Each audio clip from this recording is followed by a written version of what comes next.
Hello दोस्तों, राधे राधे। कैसे हो आप सब। और यहाँ मैं तोड़ रही हूँ तुलसी की मंजरी। तो आपको मैं बताती हूँ तुलसी की मंजरी का हमें क्या करना चाहिए और हमें ऐसे ही नहीं फेंकनी चाहिए तुलसी जी की मंजरी। तो आपको मैं बताती हूँ, ध्यान से सुनिएगा। तुलसी जी की मंजरी के कई स्वास्थ्य और धार्मिक उपाय हैं। स्वास्थ्य लाभ: यह सर्दी जुकाम और खांसी में राहत देती है। आप इसे पानी में उबालकर काढ़े की रूप में भी ले सकते हैं। यह वजन कम करने और इम्यूनिटी बढ़ाने में भी मदद करती है। बालों और त्वचा की समस्याओं जैसे डैंड्रफ को भी हटाती है। और तुलसी जी की मंजरी कब नहीं तोड़नी चाहिए? तो तुलसी जी की मंजरी को एकादशी और द्वादशी और रविवार और सूर्य ग्रहण के दिन नहीं तोड़ना चाहिए। एकादशी और द्वादशी इन तिथियों पर तुलसी तोड़ना वर्जित माना जाता है। रविवार इस दिन तुलसी को छूना या उसके पत्ते तोड़ना शुभ नहीं माना जाता, इसलिए मंजरी भी नहीं तोड़नी चाहिए। शाम के समय सूर्य बाद तुलसी के पत्तों को या मंजरी को नहीं तोड़ना चाहिए। इन दिनों को छोड़कर आप मंजरी तोड़ सकते हैं और उन्हें धार्मिक उपयोग में ला सकते हैं। तुलसी जी की कुछ सावधानियां भी हैं मंजरी तोड़ने की।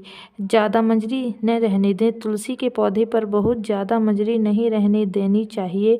मंजरी पक जाने पर उन्हें तोड़ लेना चाहिए। ऐसा माना जाता है कि मंजरी अधिक होने से पौधे का पोषण उन्हीं में चला जाता है और तुलसी माता पर अनावश्यक बोझ पड़ता है। तोड़ने का सही तरीका: मंजरी को कभी भी खींचकर नहीं तोड़ना चाहिए, बल्कि धीरे से और सम्मानपूर्वक तोड़ना चाहिए। उपयोग का सही तरीका है: मंजरी तोड़ने के बाद उन्हें इधर उधर न फेंकें। यदि आप उनका उपयोग नहीं कर रहे हैं तो उन्हें किसी पवित्र नदी या जल स्रोत में विसर्जित कर दें। विष्णु जी को मंजरी अर्पित करने का महत्व: गुरुवार के दिन भगवान विष्णु को मंजरी अर्पित करने से मोक्ष की प्राप्ति होती है और जन्म जन्मांतर के पापों से मुक्ति मिलती है। हम आपको और भी धार्मिक उपाय बताते हैं कि मंजरी को लाल कपड़े में बांधकर अपनी तिजोरी या पर्स में रखें। मान्यता है कि इससे आर्थिक स्थिति मजबूत होती है और माँ लक्ष्मी जी की कृपा बनी रहती है। और नकारात्मक ऊर्जा दूर करने के लिए भी हम बताते हैं, मंजरी को गंगाजल में मिलाकर घर में छिड़कें। यह नकारात्मक ऊर्जा को ख़त्म करता है। और भगवान को अर्पित करने का भी हम आपको तरीका बताते हैं। मंजरी को भगवान विष्णु और माँ लक्ष्मी जी को अर्पित करने से सुख समृद्धि आती है। और विवाह का भी हम आपको उपाय बताते हैं। विवाह बाधा दूर करने के लिए भी, अगर विवाह में बाधा आ रही है तो मंजरी को दूध में मिलाकर शिवलिंग पर अभिषेक करें तो विवाह में बाधा नहीं आएगी। तो स्वास्थ्य के लिए भी हम कुछ आपको और भी बताते हैं। कब्ज से राहत: मंजरी को रात में भिगोकर सुबह गर्म पानी और शहद के साथ मिलाकर पिएं। इससे कब्ज और पेट की अन्य समस्याओं से राहत मिलती है।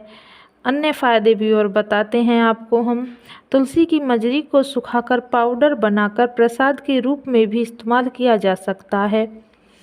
तो बहुत सारे ऐसे गुण हैं तुलसी जी में कि आपको हर तरीके। और हम आपको एक और उपाय बताते हैं। गुरुवार के दिन भगवान विष्णु की पूजा करें और उन्हें तुलसी जी की मंजरी अर्पित करें।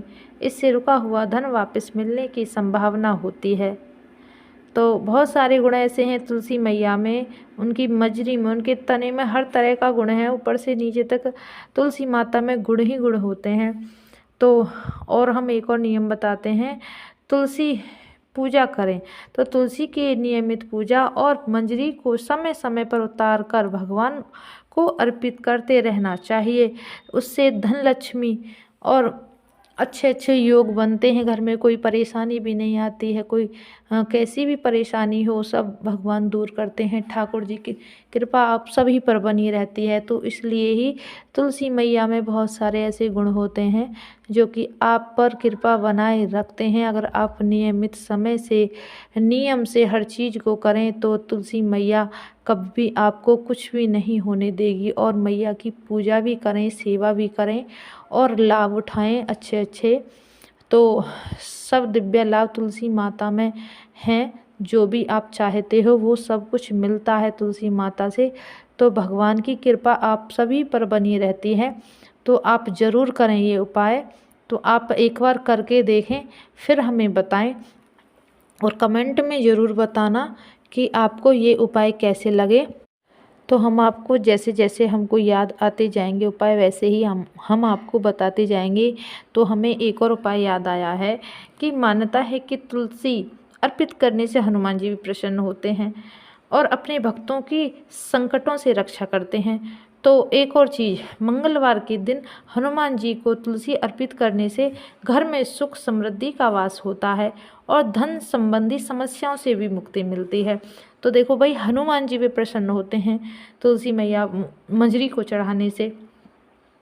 तो मंजरी हो या कुछ भी, हनुमान जी भी बहुत प्रसन्न होते हैं। तो हनुमान जी की जो भी नियमित पूजा करते हैं वो लोग भी यह उपाय कर सकते हैं। तो एक और हम चीज़ बताते हैं आपको, मंगलवार को तुलसी में जल नहीं चढ़ाना चाहिए। क्यों नहीं चढ़ाना चाहिए? कि रविवार और मंगलवार को तुलसी में जल अर्पित नहीं करें। क्यों? क्योंकि दरअसल पौराणिक मान्यताओं के अनुसार इन दिनों तुलसी माँ का व्रत रहता है और ऐसे में पानी चढ़ाने से दोष लग सकता है। इसलिए इन दिनों तुलसी के पास केवल दिया जलाकर पूजा करें, बाकी और कुछ नहीं करें, ना छुएं, ना उन पर जल चढ़ाएं, कुछ भी नहीं करें। अगर आपके घर में भी यह है तुलसा जी, तो पौधे को बिल्कुल न ये गलतियाँ करें, वो बिल्कुल भी पौधे को नहीं छुएं, बिल्कुल भी ऐसी गलतियाँ बिल्कुल भी ना करें जो तुलसी माता या विष्णु भगवान ठाकुर जी नाराज़ हो जाएं। तो आपको ऐसा बिल्कुल भी नहीं करना है। तो ध्यान रखें इन बातों का। तो अगर आप ऐसे ही ध्यान रखेंगे तो लक्ष्मी माता आप पर बरसेंगी, विष्णु भगवान की कृपा होगी, माता लक्ष्मी की कृपा होगी, सारे काम आपके बनेंगे। तो आप ध्यान से ज़रूर सुनना इन बातों को। तो भगवान की कृपा तो आप पे बनी रहेगी अगर आप ऐसे ही चलते रहेंगे। कुछ बातें मैं और भी बताती हूँ आपको। तुलसी जी की मंजरी का उपयोग सभी देवी देवताओं के लिए शुभ माना जाता है, लेकिन कुछ लोग मानते हैं कि भगवान शिव और गणेश जी की पूजा में मंजरी का कोई उपाय नहीं करना चाहिए। तो हम आपको यह बताते हैं, तुलसी विवाह कार्तिक मास की एकादशी तिथि को तुलसी विवाह के दौरान भगवान शालिग्राम और माता तुलसी को तुलसी की मंजरी अर्पित की जाती है। तो बस यही जानकारी मुझे आप सभी को देनी थी। और भी कुछ जानकारी मुझे पता पड़ेगी, जैसे भी मुझे जानकारी होगी किसी भी चीज़ की तुलसी के बारे में या भगवान की कोई भी चीज़ हो उसके बारे में, तो मैं आप सभी को ज़रूर बताऊंगी। और मेरा ये चैनल भक्ति का ही है और मैं हर तरह की जानकारी आपको देती रहूँगी। और कोई भी मुझसे गलती हो गई हो, कोई भी मेरी ज़बान से कोई भी दिक्कत परेशानी हुई हो, तो उसके लिए मैं माफ़ी चाहती हूँ, क्योंकि बोलने में थोड़ा हो जाता है इधर उधर बातें। तो भाई मैं ये नहीं कह सकती कि मैं बिल्कुल ही शुद्ध या कोई भी अच्छी बात बताती हूँ या बोलती हूँ। ये तो आप ही बता सकते हो कि मैंने आपको कैसा बताया। तो ये तो भाई जवान मांस की है तो फिसल ही जाती है। तो उसके लिए बस मैं आपसे कान पकड़ के सॉरी बोलना चाहूँगी। तो जब तक के लिए राधे राधे।